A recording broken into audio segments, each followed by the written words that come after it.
Hi friends, मैं हूं आपके साथ नम्रता। बॉक्स ऑफिस पर फिलहाल एक ही फिल्म का बोलबाला देखने को मिल रहा है और ये फिल्म है द कश्मीर फाइल्स। जब से ये फिल्म रिलीज हुई है तभी से इसने थिएटर्स में तहलका मचाया हुआ है। लोग न सिर्फ जय श्री राम के नारे लगा रहे हैं बल्कि इस फिल्म को देखने की अपील भी कर रहे हैं। इसी बीच कश्मीरी पंडितों पर बनी इस फिल्म ने बॉक्स ऑफिस पर बड़ी बड़ी फिल्मों को मात दे दी है। द कश्मीर फाइल्स ने अब साउथ के सुपरस्टार अल्लू अर्जुन की फिल्म पुष्पा को भी पछाड़ दिया है। दरअसल पुष्पा ने हिंदी बेल्ट में 3 दिनों में 12.68 करोड़ रुपए की कमाई की थी। इतना ही नहीं, पुष्पा के हिंदी वर्जन ने अपने पहले हफ्ते में 26.89 करोड़ की कमाई की थी, जबकि अनुपम खेर की फिल्म द कश्मीर फाइल्स ने अपने पहले वीकेंड में 27.15 करोड़ की कमाई की है। इसी से साफ हो गया कि कश्मीरी पंडितों पर बनी ये फिल्म पुष्पा से भी बहुत आगे निकल गई है। बता दें, फिल्म पुष्पा पिछले साल सबसे ज्यादा कमाई करने वाली फिल्म बनी थी। हिंदी बेल्ट में भी इस फिल्म ने 100 करोड़ का आंकड़ा पार किया था।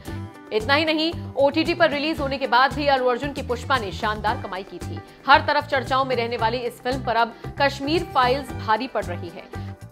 बता दें, कश्मीर फाइल्स को 600 के आसपास स्क्रीन्स पर रिलीज किया गया था, लेकिन फिल्म को मिल रहे शानदार रिस्पांस के बाद इसके स्क्रीन्स को बढ़ा दिया गया। यह फिल्म फिलहाल लोगों की पहली पसंद बन गई है। बॉलीवुड से अक्षय कुमार और कंगना रनौत को अगर छोड़ दिया जाए तो किसी भी बड़े स्टार ने कश्मीर फाइल्स पर अपनी प्रतिक्रिया नहीं दी है, जिसकी वजह से ट्विटर पर बॉलीवुड स्टार्स को ट्रोल किया जा रहा है। बता दें, फिल्म द कश्मीर फाइल्स की कहानी 90 के दशक में कश्मीरी पंडितों के पलायन और उनकी निर्मम हत्याओं के बारे में बयां की गई है। इस फिल्म में मिथुन चक्रवर्ती, दर्शन कुमार, अनुपम खेर, पुनीत इस्सर जैसे स्टार्स आपको दिखाई देंगे। देखने वाली बात अब ये होगी, आने वाले दिनों में फिल्म कितने करोड़ का कारोबार करती है। Thank you so much, ma'am. Thank you so much. Anupam sir, this one's for you.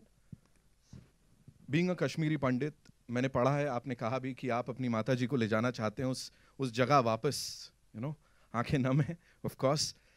You want to go back there, but और आपने वो परचम भी लहराया है। कश्मीरी पंडितों की बात आपने की है तब से लेके अब तक, बट नाउ अब जब ये किरदार आपको प्ले करने के लिए बोला, वो एक तरीके से सब रीलिव कर रहे थे आप, क्या चल रहा था दिमाग में? बहुत मुश्किल होता है उस किरदार को प्ले करना जो आपने महसूस किया हो, बिकॉज महसूस करना जो है, when you are performing that as an actor, सिर्फ महसूस करना काफ़ी नहीं होता है, बिकॉज आपको एक फ़िल्म के दायरे में एक्टिंग करनी है। तो इस फिल्म के दो पहलू हैं, as an actor and as a person. तो जहाँ तक पर्सन की बात है, आप कितना भी महसूस कर लो, अगर वो एक्टर अच्छा नहीं है तो वो पर्दे पर उस दर्द को, उस तकलीफ़ को नहीं ला सकता है। महसूस तो हम सब लोग करते हैं, हम सब लोग दुख महसूस करते हैं, हम तकलीफ़ महसूस करते हैं, खुशी महसूस करते हैं, हंसते हैं, रोते हैं, but everybody can't act it out. It's a job of an actor to do that. So I want to separate two issues over here. One is that just because I'm a Kashmiri Pandit does not mean that I will be able to portray that pain brilliantly unless I can project what I'm feeling. जब विवेक ने मुझे पता लगा कि वो ये film कर रहे हैं और उन्होंने मुझे ये रोल दिया, और सबसे पहली बात जो इन्होंने मुझे बोली कि मैंने कहा इस कैरेक्टर का नाम क्या रखा है, तो इन्होंने कहा पुष्करनाथ। ना, पुष्करनाथ मेरे पिताजी का नाम है, मेरे अपने पिताजी का। तो हम जब देहरादून पहुँचे इसकी शूटिंग करने के लिए, तो मिथुन जी और पुनीत और दर्शन ऑलरेडी शूटिंग कर रहे थे। अलग से एक फिल्म का माहौल ही कुछ अलग था।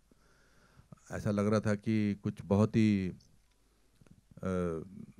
इम्पॉर्टेंट फिल्म बन रही है, क्या हो रहा है, क्या सिचुएशन है। हम तो बाहर से आए थे, फ्लाइट से ऐड किए थे, रास्ते में खाना वाना खा के गए थे, and then it dawned on me what it is to be playing Pushkarnath, a simple normal human being जिसको कोई दुनिया की ऐसी चीज़ों का पता नहीं है।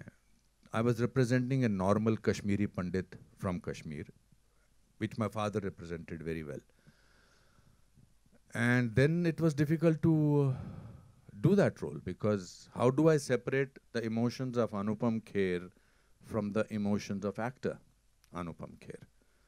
What is real and what is acting? So from that point of view, it was one of the most difficult roles.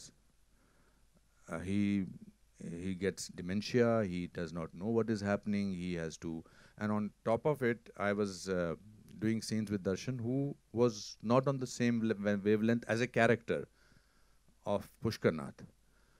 So it was a difficult job, plus कहानी वो थी जो मैं सुन चुका था अपने रिश्तेदारों से, करीबी रिश्तेदारों से, मेरे मामा से, मेरी माँ से, और हम सब वो अंडर द रग उसको जब छुपाते हैं ना, जब तकलीफ बहुत ज़्यादा होती है तो उसको दबा के रखते हैं, that's why it turns into depression. But I am so happy that Vivek, you and Pallavi, you made this film because आप लोग तो बहुत सारी चीज़ों से जूझते हैं एज जर्नलिस्ट, बट इस कमरे की खामोशी बताती है कि आज आपको भी कहीं तो झटका लगा है, and that is the biggest achievement, I will say, of the film, because when pain reaches other people, then half the job is done. So I think this is what this film has done. Thank you so much sir, thank you so much. Vivek sir, this one's for you. मैं आपसे जानना चाहूँगा, generally क्या होता है, film आने वाली होती है, बहुत हल्ला गुल्ला मचाया जाता है, मार्केटिंग होती है, प्रमोशंस होते हैं. ये यदाकदाई देखने को मिलता है कि जब फिल्म का ट्रेलर आ चुका है, लोग खुद से उसको रिव्यू कर रहे हैं, लोग उसके बारे में बात कर रहे हैं, ऑर्गेनिक रीच जो कहा जाता है. प्लीज़ मेरे को उसके ऊपर थोड़ा बताइए, because I know you would not want to talk about that कि ठीक है यार, सही जगह जा रही है चीज़, बट नहीं, ऑर्गेनिक रीच और जिस तरह से इसको लोगों ने एक्सेप्ट किया है, उसके ऊपर प्लीज़ बोलिए कुछ. सच बोलूं? बिल्कुल सच बोलना है सर. डिप्लोमेटिकली बोलूं, देखिए, ऑर्गेनिक रीच, ऑफ कोर्स मैं मीडिया का स्टूडेंट हूं, मैंने कम्युनिकेशन में ही पढ़ा है, one of the best institutes in the world. तो आप बिल्कुल सही कह रहे हैं, एक होता है ऑर्गेनिक रीच जो लोग खुद एक दूसरे तक पहुंचाते हैं मैसेजिंग, और दूसरा होता है एक हाइप्ड अप रीच, जहां आप इतनी ज़्यादा हाइप क्रिएट कर दें, इतनी हाइप क्रिएट कर दें कि लोग, एक इवेंट बन जाए और मजबूरी में लोग कहें भाई हमें तो इस इवेंट का पार्ट होना, चाहे वो अच्छा हो चाहे बुरा हो. तो साल में 5-6 फिल्में इंडिया में रिलीज़ होती हैं, 6-7-8 मैं कहूँगा, जो लोगों ने डिसाइड कर लिया कि वो चाहे 2024 में आए चाहे 2026 में आए, ये एक बहुत बड़ा इवेंट होगा, हमें इसका पार्ट बनना है. हमारे आसपास भी ऐसी फिल्में आ रही हैं. 3 साल से सारा मीडिया लिखता है कि ये फिल्म तो लोग देखेंगे, यानी मीडिया ने डिसाइड कर लिया घर घर जाके कि उस फिल्म को कौन देखेंगे. अब जब मीडिया ने डिसाइड कर लिया तो लोगों तक वो बात पहुंची जाती है.